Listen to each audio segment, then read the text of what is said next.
안녕하세요. 부동산 강사 현입니다. 늘 야외에서만 촬영한 영상으로 찾아뵙다가 저도 이렇게 실내 촬영 장소로 갖추어서 자주 좋은 영상으로 찾아뵐까 합니다. 오늘은 그 첫 번째 시간으로서 서울시가 지난 2월 5일날 발표한 용산 국제업무지구 착공 청사진 관련해서 잠깐 살펴보고 이에 대한 언급을 하려고 하는데요. 이 사진에 보이는 조감도대로 완성된다면 정말 주변 부동산의 호재이고 용산 쪽으로 투자에 나서야 되고요. 그렇지 않다면 우리가 어떠한 점을 고려해가지고 어떤 단계에서 투자하고 관련한 좋은 아파트들은 어떤 게 있는지 한번 같이 살펴볼까 합니다. 서울시는 2월 5일 자료에서 용산 국제업무지구 25년 착공, 내년이죠. 사업부지 100% 녹지 확보한 친환경 수직 도시로라는 제목으로 이렇게 청사진을 발표했는데요. 사업부지는 살펴보시면 이렇게 빨간색 테두리로 둘러져 있는 곳들이죠. 이곳을 벗어난 곳들은 아닙니다. 지금 현재의 모습은 이렇게 비어있는 땅으로 되어 있죠. 여기를 개발한다는 것이죠. 지금 나와 있는 도면이 용산 국제업무지구의 청사진인데요. 아마도 분홍색 부분이 국제업무지구로서 용적률을 아마도 1700%까지 끌어올린다는 거죠. 여기는 중심 상업지구로 지정하고요.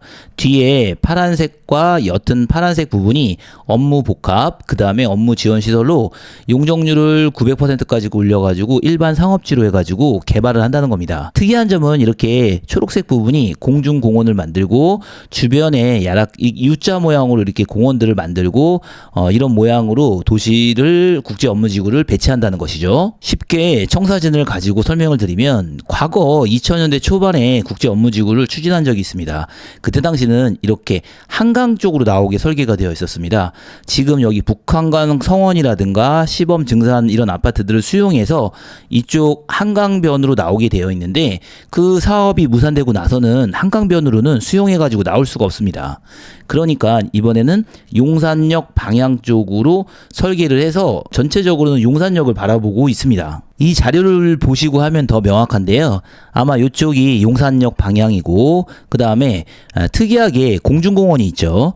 공중공원이 있다는 것은 밑에 선로가 있기 때문에 공중공원을 만들었습니다. 대신에 지금 있는 철도 선로는 지하화하지 않는다는 거죠. 지하화하려면 돈이 정말 어마무시하게 들 겁니다.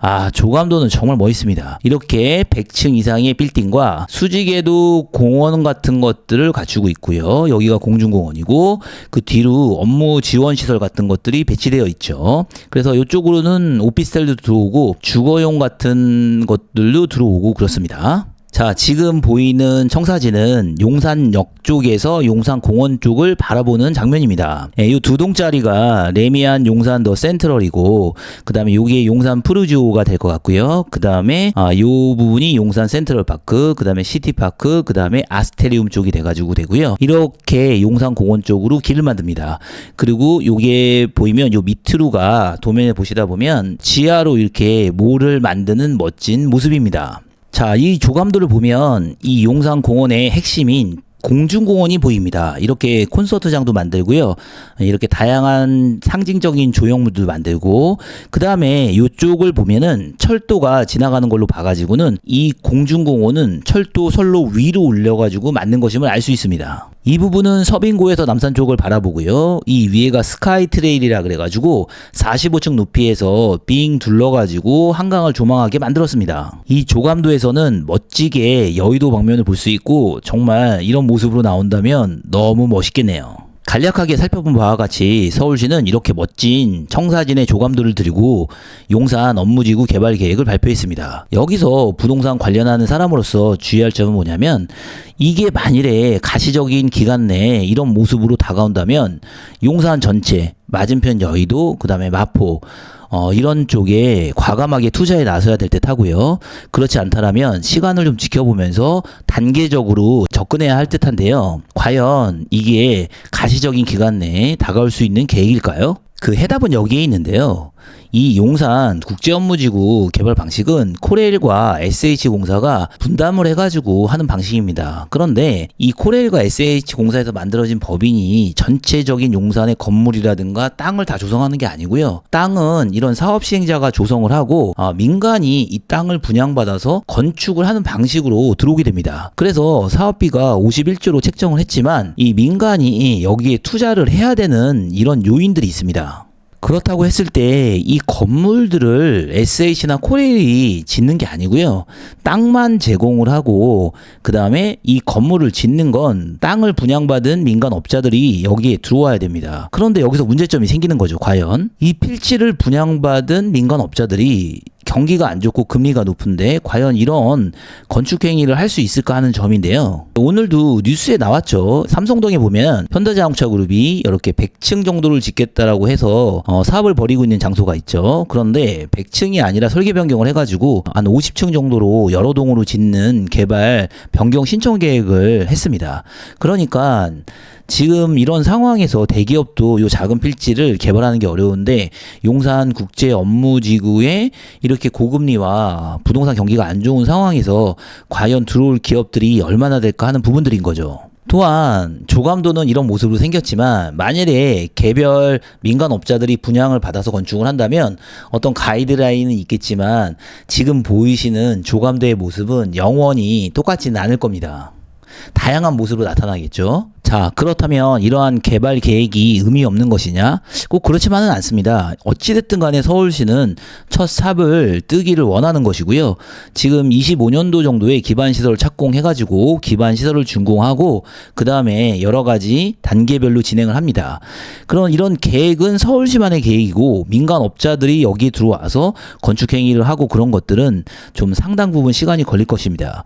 그렇지만 어찌됐든 간에 서울시는 용산 업무지구 개발 계획을 시작을 하는 것이죠. 여기에 포인트가 있습니다.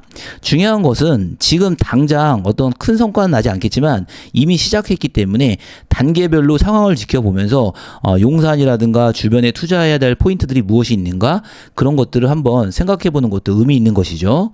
자, 저는 용산 국제 업무 개발 계획이 시간이 많이 걸리겠죠. 그렇지만 저는 부동산 투자자 또는 부동산을 바라보는 입장에서 주변 부동산에 어떠한 종목들이 있는가 같이 한번 살펴보는 거죠. 자, 경매물건 요거 한번 보시죠. 23타경 1810 사건인데요. 3월 5일 날 입찰이 있습니다. 한강로 우린필요 아파트인데요. 전용 84제곱미터 32평형이겠죠. 17억에 14억까지 유찰됐습니다. 3월 5일 날 입찰인데요.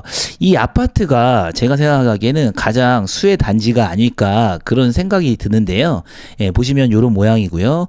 그 다음에 자, 왜 제가 이게 수혜단지라고 생각이 드냐면 물론 시간이 걸리긴 하겠지만 이 부분이 그 공중공원이 오는 자리입니다.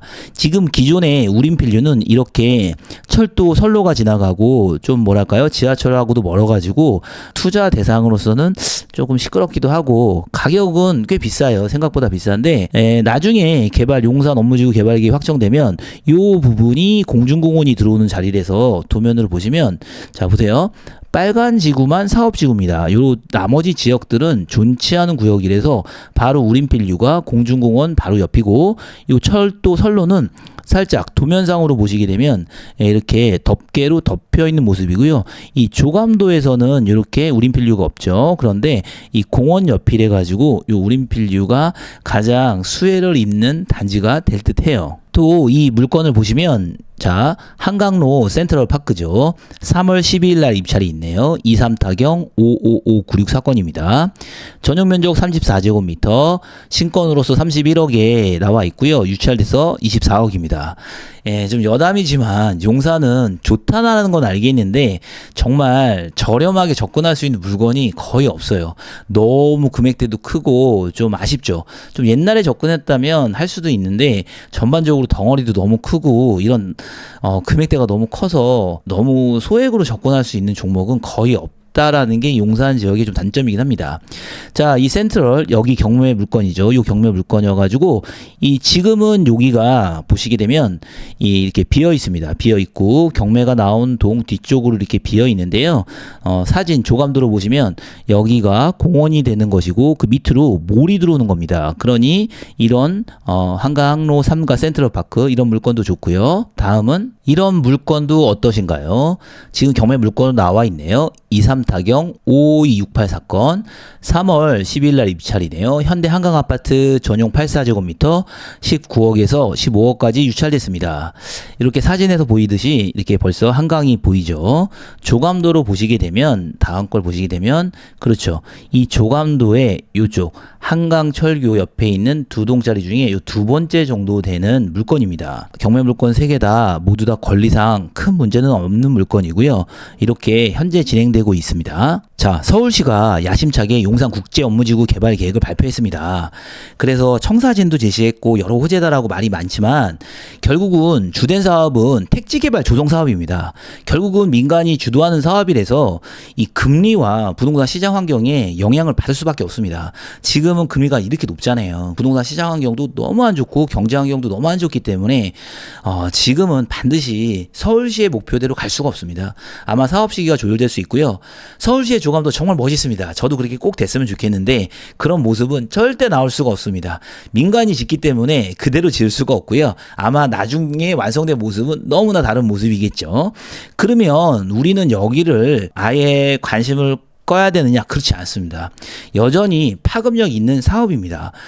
지금은 경제 환경이 너무 안 좋기 때문에 사업의 조절 시기 등이 좀 문제가 되긴 하겠지만 또 경제 환경이 달라진다면 이런 택지를 잘 조성해 놓고 이렇게 된다면 기업이 신속하게 들어오는 그런 시기가 반드시 있죠. 자, 오늘은 서울시가 발표한 용산 국제업무지구 개발 계획의 전반적인 상황을 한번 살펴봤는데요.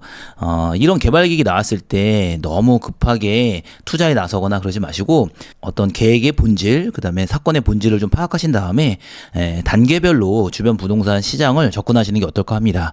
자, 오늘 실내에서 촬영한 첫 영상이었습니다. 어떠셨는지 모르겠네요. 좋은 영상으로 자주 찾아뵐 테니 구독, 좋아요 꾹 눌러주시고 부동산 강사연 많이 응원 부탁드리겠습니다. 진심으로 감사합니다.